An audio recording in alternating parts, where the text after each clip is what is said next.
My assistant and I today were just working through the issues, and she had some questions that I thought were just interesting, so we recorded them all. The number one question she has is, we have all these great returns in single-family residential, and I love the asset class, and we're happy to be involved.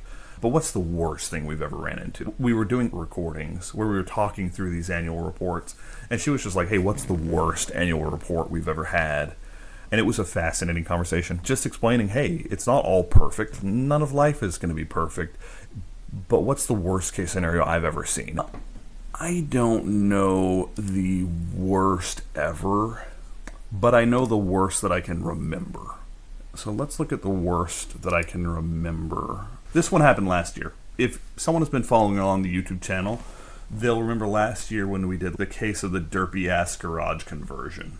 And it was a house in Bentonville, Arkansas, that we've only owned for 4 years. Now, we do two versions of every annual report, and I'll walk you through this one in both pieces so you can understand, hey, this is kind of as bad as it gets, but it's a really unique situation, all right? So in this situation, the total ROI is negative 0.34.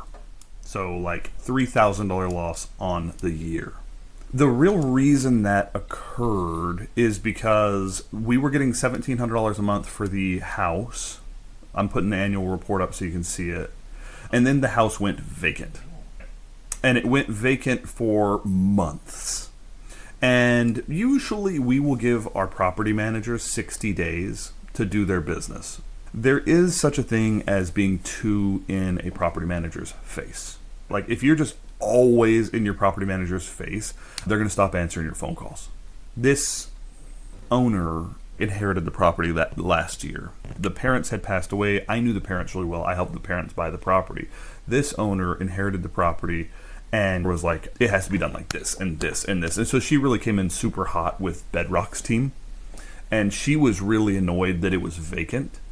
And she had some expectations, frankly, that were impossible for a property manager, because we deal with a lot of property managers. And so I had to kind of help her acclimate to, hey, you can go scream at this property manager all you want, but all that's going to happen is they're going to stop answering the phone. You have to work with them if you're going to use them. And since it's in another state, and since we bought for really high returns, we bought in another state for good reasons, because in these states we can have these incredible returns, but we have to use property managers who are local. And we have to have a good working relationship.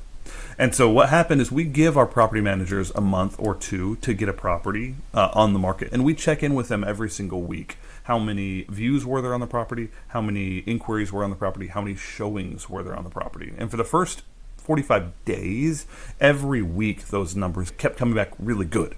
Really good inquiries, really good showings. Just no one was moving on it. And so we gave them 45 days of that. And then 60 days in, we're like, what's going on? You've had a ton of showings. You've had a ton of inquiries. Why is no one moving on this property? And if you've watched the channel at all, the case of the derpy ass garage conversion was this house. About July, we asked, hey, what's with this house? And they said, we do keep getting a comment that the garage is weird. Some people do comment they don't like the garage. And we said, what's wrong with the garage? And if you remember that video, and we'll put some videos up, what had happened is the tenant had converted the garage into a fourth bedroom and left this very thin little derpy garage, big enough for like maybe a motorcycle, definitely a bicycle, at the very front. And it was just the jankiest conversion you've ever imagined. The bedroom had no windows, and the garage that was left was this tiny little horror of a garage. And I know that if I walk through a house that has a super janky garage conversion that's just real questionable, it's going to put me off. I'll be like, what else is wrong with this house? This thing looks like a disaster. And so we realized in July that the previous tenant had done this garage conversion, but we had moved property managers.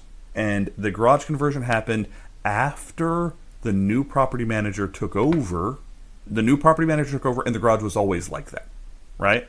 But after we bought the house. So we bought it with a normal garage. The property manager took over the property. They never saw it without the weird garage. And they were seeing a lot of viewings. And they're like, okay, it's kind of got a weird garage, but who cares?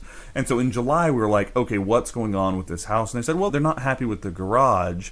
And I said, what's wrong with the garage? And they sent us all the pictures of the derpy conversion. And we realized that the previous tenant, under the previous property manager, had done this strange garage conversion. And we're like, okay, tear it out. And so it took us 30 days, 40 days to tear it out. We had to re-drywall the garage. That took 45 days. And then the property got on the market and got rented. But it just took forever to get the house rented because of the derpy garage conversion. And so this is an example of having a leveraged property. This client bought this property for $105,000, but it's a $262,000 property. When rented, yeah, it's great. It rents for $1,700 a month. And we eventually got some cash in from the previous renter for doing the derpy garage conversion. We kept their deposit. And so with that being the case, you can see there was just no rent almost for a year. Now, this is the worst case scenario, right? That there's some work that needs to be done on a leveraged property. You're paying that mortgage every single month for the entire year. You've got to put some money in to renovate a derpy garage conversion. And you've just got a nightmare scenario here. On top of that, this client's only owned this property for 4 years. And so if you look back at that, this report came out April 2026. And so they bought this property April of 2022. And if you've been following real estate, October of 2022 is when everything stopped appreciating in the country. And that's because interest rates went from like 3.5%, 4.5% all the way to 8% in October of 2022. And it kind of jelly-legged the entire market. And so when I say this is the worst case scenario for single-family residential, I really do mean it. Hey, this client's got $100,000 in the property, and they had to maintain the mortgage for a year because some tenant did damage the property or whatever. And they actually had to pay $13,000, and then they only got $4,000 back in rent for that year. Now, that'll be fine next year. It'll be a great asset next year. But what I always like to help my clients understand is appreciation isn't guaranteed. The renter being there isn't guaranteed. I'd say we have renewals 70% of the time. I'd say we have great tenants who really don't do damage to the property 80-85% of the time. I'd say our eviction rate is probably between 2 and 3%. And I'd say our eviction follow-through is about 1% that actually end up with an eviction. Got about every 100 properties, we have one eviction a year. Something like that. So it's really rare. But on this channel, we put up a lot of like 30% return, 40% return, 150% return. There's a lot of insane good stuff that happens in single-family residential. This is the worst example. No appreciation, long vacancy, repairs. This client we had to work with, we put in $20,000 over the course of a year. Now, luckily, this client had 7 properties with us. Luckily, we keep about $7,500 on hand per property. Luckily, I think in this case, yeah, they put in $3,000 or $4,000, and then Bedrock lent the rest of what needed to be in. We just lent against the property, and so in this case, it wasn't even that bad. We don't have infinite money, and I don't think I can present us as a lender, but we've never had a property go into foreclosure just because Bedrock will. I'll use my own money before I let a property go under. And so this property for 1 year, no appreciation. Derpy garage conversion, had to do a bunch of renovations when the tenant left, have to do more renovations. Just really the nightmare scenario. Now, when I look at that, I say, okay, we had to put $20,000 into this thing that we didn't expect, right? $20,000 is really the downside. And it's like, okay, that's still, off a $100,000 return, that's still a 20% downside. I've had that occur once out of thousands of months of properties, right? Okay, so this property, it sounds like this is a one-off. It's something that hasn't happened to any other property. Good grief, if you had renters building onto your homes all the time, it would be really problematic. But if you had to advise somebody, these are out-of-state rentals, what are some of the hidden landmines that owners don't realize, things that they should look for when they're thinking of purchasing an out-of-state rental? I think that it's really easy to get sold on the pro forma. It's really easy on a piece of paper. I had a client back in the day buy a $54,000 house in cash in Detroit in 2014 or 15, and they said it would rent for $900 a month. That looks like he's going to get inducted into the Real Estate Hall of Fame, right? The 1% rule says if you buy it for $54K, it should rent for $540 a month. This is like he's getting the 2% rule, which is unheard of. The reason that that asset looked so good on paper is it was what we would call a class D or F residential, right? It was in the middle of the super, super questionable. Things on all sides of it were like boarded up or burnt out. He bought this from another company before I started Bedrock. And the long and the short is it looked insane on paper, but horrible in real life. What we know from experience from like 5,000 houses is there is a price point to get the right tenant and to get a low hassle asset for the majority. Okay. Now, nothing's going to be 100%. And I have one client in the portfolio at Bedrock that I really think, hey, we should sell your leveraged assets. We should go to cash for you just because she stresses too hard and she doesn't have enough capital to deal with any bumps and bruises. Now, again, on that client and that portfolio, I lend my own money. But I don't like the fact that she's constantly stressing. And real estate can be noisy and it can take money. And anyone who says otherwise is freaking lying. And so, with that being the case, I think it's really important to understand that a low price asset is going to have tenants who are okay living in a low price asset. And that can be a very different tenant experience than someone who's moving into a $200,000, $300,000 home in Memphis. And so, the tenant experience does change really dramatically. The problem is those low price assets, because $900 a month is like nothing for rent. If you're looking at a house that's $100,000 and they say it's going to rent for $1,000 a month, sure, it might do that, right? It's a really low price asset.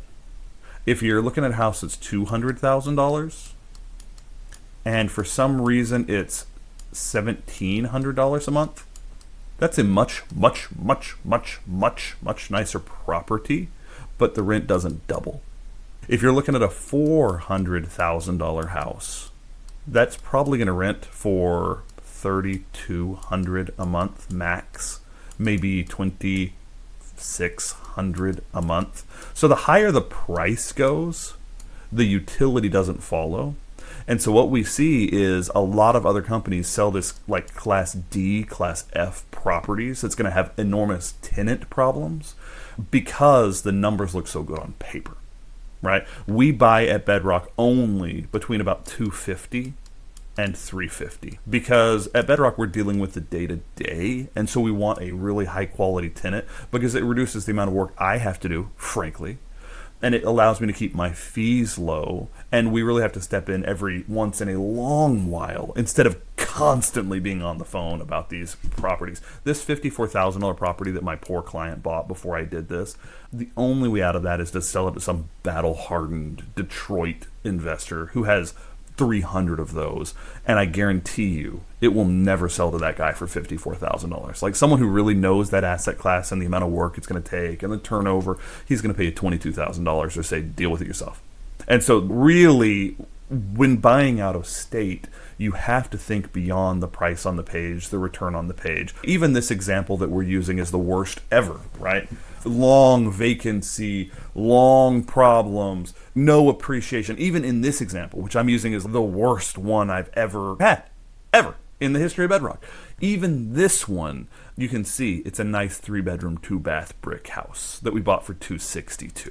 The first tenant was there for 3 years. So we already had 3 years of really good rent on the books. This 1 year got all weird. But the number one thing for people who are buying in markets they don't live in, I would say, is you've got to think 3 steps beyond someone selling you something. I would still buy this house in this market. I would still buy this house. It was just 1 weird a year, and that does happen. So the second thing I would consider is you've got to have reserves. You've got to be putting money aside for a rainy day. And you've got to be able to absorb some friction because it's real people living in real houses, and maybe someone's going to do a derpy garage conversion that you figure out a little late. So yeah, those are some things I would consider. Number one, the class of house, the price point. And number two, yeah, you don't want to be 100% exposed, no money in your world, and be buying real estate because things can go weird for a little while. So those are both good lessons to know. One thing that I see is there seems to be a difference between clients who come in and mortgage a property or clients that come in and pay cash for a property. How does an investor go about making that decision if they want to pay cash for a property or if they want to hold a mortgage on it for a rental? That's an awesome question. So this client was a little bit older. They actually passed away this year.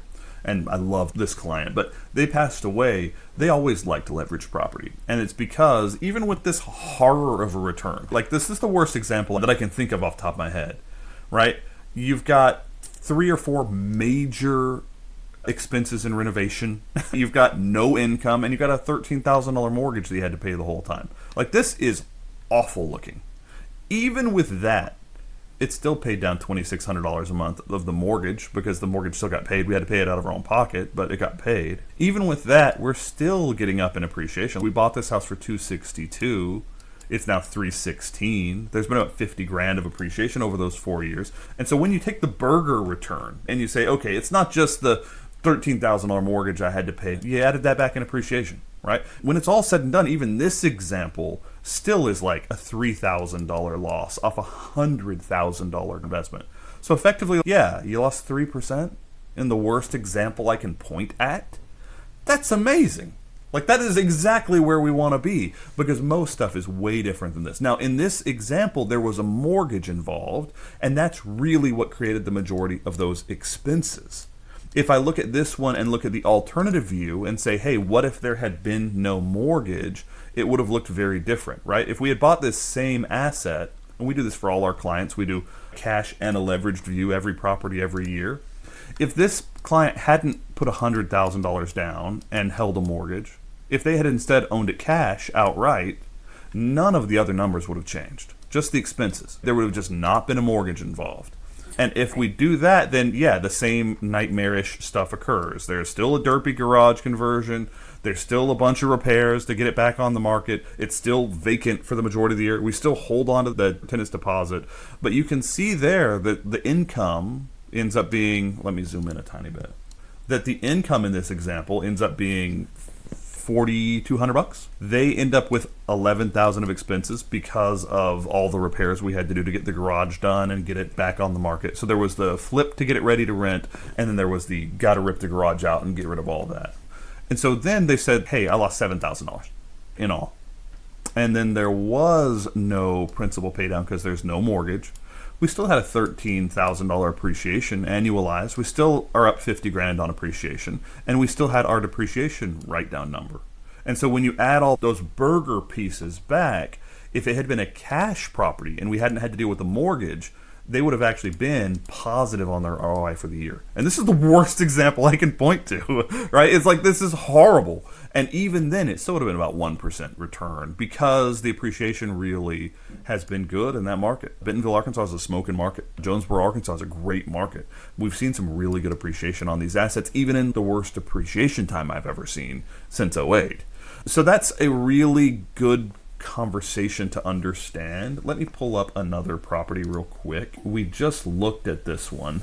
This is a Memphis property. We put up a video the other day, and I'm just gonna super quick and simple this one. Leveraged, the client invested 61 grand. This client ended up leveraged seeing a return of 40% because they had positive cash flow the whole year, and they paid down some principal, and they got some appreciation, and they got some depreciation. The burger, right? They got all those different levels of that burger return. And so they got $4,000 positive cash flow. This went the right way. It wasn't vacant the whole year. They've owned it for 6 years, so they owned it back when interest rates were low, when we saw some really good appreciation. This one's going the right way, not the wrong way. They had a mortgage, but that mortgage was part of a $22,000 revenue. Then they had their expenses. They didn't have any major repairs. They're like $1,600. But we can look at that same asset and say, hey, what if they had bought it outright? What if they had bought it cash instead of leveraged? And what that changes is leveraged, they only had $4,000 of cash come in. Everything else was a paper return. Whereas on that same asset cash, if we would have just yanked the mortgage out of it, you can see right there, instead of $61,000, you can see here they would have spent $250,000, but there would have been no mortgage. So that whole $22,000, 17 grand of that ends up in their pocket. And so for an older client who doesn't want the friction and doesn't need that super high 40% balance sheet return, this is the way I would go. A lot of my clients, we recommend over time, hey, it's time to take the risk off the table. You can have a 30, 40, 50, 100% return in real estate if you have other assets and you don't mind having lower cash on cash returns, then feel free. And that's what happened with this client. The client that we looked at with the horrible return in Arkansas, that's what happened with them. They liked leveraged assets. They had a lot of assets and they liked leverage, and then there's that risk position. But here, a lot of my clients who are older and just need income coming in, I much prefer cash assets. At Bedrock, we have probably a 60-40 split. About 60% of the properties we buy are cash, 40% are leveraged. And that's because we specialize in a 1031 exchange down strategy. We're getting a lot of underperforming real estate out of markets like California or Seattle or New York, where people have these insane hyper appreciated assets that don't cash flow, like at all. They're just repositioning it so they can get better cash flow. And so in those cases, it makes a lot more sense just to buy a whole bunch of cash assets. And so to answer your question a little more directly, if you want a balance sheet increase, if you want to get rich and you can stand a little bit of volatility, leveraged is the way to go. If you want a really good cash flow asset that will take care of you and pay your dang bills, then you want a cash asset. And then the nice thing about single family residential is you can kind of mix and match that. We have clients with a 15 portfolio, 14, 12 portfolio. 7 of those are cash, 6 of those are leveraged. You can have a property that's 50-50 leverage, like a 50% mortgage on it. You can have properties, and I recommend this to every client, that they go out on cash assets, get home equity line of credits on them, HELOCs, just so they have the ability to have credit in their world if they end up needing it. And that gives a lot more flexibility around when you buy, when you sell. If you've got access to money, you can weather a whole lot more storms than if you don't. It depends. Have an expert talk to you about it. That's the bottom line. If you have an expert who you trust who's going to help you down this road, hopefully they're competent enough to say, hey, you got to have reserves. You want to be buying a specific type of asset. There can be bad times. Don't ever trust someone who's like, I've never, ever hit a ground ball. There's a ton of ego monsters in the world who refuse to admit that a return like this can exist. Just think about it. When is the last time anyone in my situation who really does a lot of this, that they've been like, here's my worst return, and here's why it happened, and here's why it's a weird derivation. That doesn't happen all the time. It was so funny. We put out a YouTube video on the derpy ass garage conversion. But if people aren't willing to talk about their strikeouts, I'm scared. Because they're not being honest about the way the product actually works. So let me ask you this. It seems like on the Derpy Garage video, a large percentage of why it took so long and why we didn't understand what was going on was the property manager. Correct. So what do you tell potential clients who have been to seminars, who have talked to financial advisors, and their financial advisors say just buy a property out of state and hire a property manager? It is just that easy. That couldn't be more wrong. Anyone who's ever had a property manager understands it's a lot of work. Having a property manager in itself is a lot of work. Because a property manager has some level of control over your property, it's a lot like a long-term general contractor kind of relationship where you're really relying on them. You're relying on them to know their market and to know what the rent should be. The number of clients I've seen that bought from other firms and they're like, hey, it'll rent for $1,900 a month, and then they buy it and it does not rent for $1,900 a month. I talked to Spencer Sutton over at Evernest. They're running 24,000 doors. It's one of the largest property management firms in the country. My interview with him is on the channel if you ever want to watch it.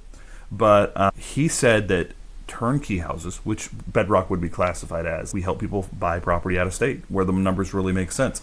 He says all the time they're cleaning up messes of turnkey houses who are like, yeah, it'll rent for $1,800 a month, and it just won't. He's like, if they talked to us for 1 minute before they bought this, we would have told them there's no way. In that neighborhood, it's not the right area. It's the wrong side of the tracks. It's not the good school districts. He's like, if you would have done your diligence instead of relying on someone else to do diligence for you, we would have told you this is a terrible asset. And so when he and I chatted, like, most of my problems with property managers, there seems to be like 3 types: hyper incompetent, competent but stretched thin, and competent and earning their dang money. To find a competent that's not stretched thin, that has some level of systems. It takes a lot of work. Right now we have 13 property managers in 9 states that we oversee. You might notice that's almost 2 per state. And it's just because we have to really work with our property managers to make sure that we're getting a minimum standard of care. A lot like general contractors. The property managers and general contractors, a lot of them are the same people. Or they've washed out of being a general contractor and they became a property manager. But it's really a lot of property managers got into that business because they had a rental themselves, or their buddy asked them to manage their rental, and they slowly went up picking up rentals, and they're not systems builders, and they're not building anything that's durable. They've got a buddy who goes and does the handyman stuff, and then when that buddy gets sick or something, they don't have anyone to do it, and it all goes to crap all of a sudden. We tell our clients property managers are really great as long as they're watched like a rat in a cage. They're a piece of the puzzle. They're an important piece of the puzzle. But if you believe that your property manager is independently of you going to do an incredible job, be incredibly honest, follow up, take care of you, bull crap. All right, we've had to fire more property managers than I care to count. Now, at this moment, we have good property managers. But that doesn't mean that tomorrow one of them can, like, I call it the Mary problem, right? Where Mary's the person you always talk to at the property management company. And all of a sudden Mary gets a new job, and you've had this property manager for 10 years. You're like, oh yeah, they're on top of everything. Mary leaves, crickets. It all goes to just garbage overnight. Turns out that property manager was not good. Mary was most certainly excellent, right? But if that one key person leaves, a lot of property managers cannot handle that. And we've just had to deal with that over and over and over. So the only way to protect yourself from that is really professional level communication with your property manager on expectations and follow-up. This property manager had really good showings. In the disaster worst case scenario house, they had good showings. For a long time, it didn't make sense why it wasn't renting. There was nothing there that like stood out and said, the derpy garage is a huge problem, right? It was only when we, as effectively ownership, stepped in and said, something is wrong here. You can't show a house 25 times over 2.5 months and nothing. Something's wrong. You're out of our SOPs. Our expectations are in this box. You're out of our box. What is happening? It was then they said the garage might be a problem. And we're like, what are you talking about? Garage might be a problem. And so it took getting back to kind of ownership positions. And we stand in the place of ownership in many regards. It took us really getting in their face. I would say anyone who says just hire a property manager, they'll take care of everything, bull freaking crap. However, single family residential is an awesome asset class. It is an incredible return, but it has to be run like a business. And if you're not in a position to run it like a business and to really figure out how to treat your property managers and work with them so they'll answer your call and do the work, you probably shouldn't be buying rental real estate. Or buy with Bedrock, and we know how to do that stuff. We talk to every single property manager once a week on the entire portfolio. And one of the nice things about Bedrock, people ask me all the time, hey, will you buy a property for me in like San Antonio? Right? They're like, hey, I want you to buy property in my backyard in San Antonio or some tiny little town, Buffalo, New York. Hey, can you buy a property for me in Buffalo, New York or some part of Maine, right? I'm like, the numbers don't look bad, but I'm still not going to do it. And the reason for that is I want to be able to buy 50 properties in a market, minimum, so that when I call a property manager, I represent 50 houses. So that I can have enough leverage to get that property manager to pick up his phone and to treat me like a professional. Those are all things, again, you have to think a couple steps beyond just the number on paper and be like, when I call this property manager, are they going to be pretty offended because I've been told it'll rent for $3,000 a month and they know it won't? Am I getting off on the wrong foot here because I've been oversold this thing? Or when I call this property manager, are they even competent? There's a lot that goes into it. And at Bedrock, really our specialty is just being candid about all this and honest about all this. Our clients love us because, in all honesty, we say if we can't get you a 4% cash-on-cash return after expenses, 4% in your pocket, at least we'll do the work for free. Because most of our properties fall into kind of this batch. 7% cash-on-cash, 40% ROI. This is probably a 7 out of 10 as far as Bedrock's returns go. It's better than average, but not that much better than average. We can find that quite a bit. It's always fun to kind of chat. I love the worst case scenario because it happens. Anyone who says there's nothing that can go wrong in investment, number one, that's probably pretty illegal. And number two, yeah, things can go wrong. Things can get really strange. We had a property manager in Indianapolis one time through absolute catastrophic incompetence. They were coming over from another property manager, and they let the water keep on, but they didn't turn the power on. And that's one of the first things you do. You take over property, you make sure water and power are on so you can show it. Because if the power's off, they're going to be walking around in the dark. And it just happened to hit at a moment where there was a polar vortex that went through Indianapolis. And because the power wasn't on, the heat wasn't on, it broke all these pipes in the ceiling and it flooded the main wall of the house, did like $65,000 worth of damage. And that property manager said, yeah, no, we've got this. Homeowners insurance will take care of everything. And 2 months into that process of like, hey, what's going on with homeownership? Oh, we got this. We're talking to the adjuster. We still hadn't seen a final payment, and the house was just kind of sitting there. And so we went back to him and said, hey, we don't have payment yet. We're missing these things from the adjuster. And we realized about 3 months in that they had just been lying the whole time.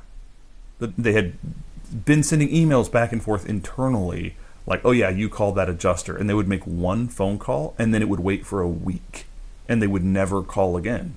They were like, oh yeah, we've been passed around by State Farm. We've been to 5 different adjusters. And we called State Farm and they're like, no, they refuse to return a phone call. Here's our call log. We've called them a ton of times and they refuse to return a phone call. And so we had to get hyper cranky with that property. We actually let them go over this. And we weren't with them very long because they just lied for so long about this insurance claim that they had created through their own incompetence. And unfortunately, most property management contracts say that you're going to hold them harmless even in case of like gross incompetence. It's very hard to hold a property manager liable for anything. And so we had to step in really hot and heavy. Luckily, my COO has a really heavy background in insurance and remediation and accounting. We had a check in hand within 48 hours. When we stepped in hot and heavy and we called the insurance company and we talked to them and we were competent, we got it resolved within 48 hours. We got the whole thing done back on the market. We got it all paid for. But the property manager still lost 6 months of earnings. And we had to go back and forth with the property manager 1 million times. And we got lied to for months. And the damage was their fault in the first place. Like, a property manager can be more work. They're never going to treat you like it's their own property. You really do have to watch your property manager very carefully. That's the other worst example I can think of, is this property manager who let all this water damage happen and then lied to us for months and months and months on the insurance claim. All right, I hope you enjoyed that, talking about the good parts and the bad parts of real estate investment. I still love the asset class. Feel free to watch any of our videos. We're consistently posting 25, 35, 45, 50% returns. I saw 132% cash-on-cash return the other day with all of it added up. Single-family residential is way stronger than people give it credit for, but it's not flawless, and it can be noisy, and it takes some expertise. So buy it like a business, run it like a business. If you want some help with that, feel free to give us a call. If you want to watch another video that just talks about what we like doing, I would say never buy rentals here. I like that. It's just a good heuristic that we like to use to say, hey, what is a good deal? What is a bad deal? I'm going to put that right here. You guys have a good day. Bye-bye.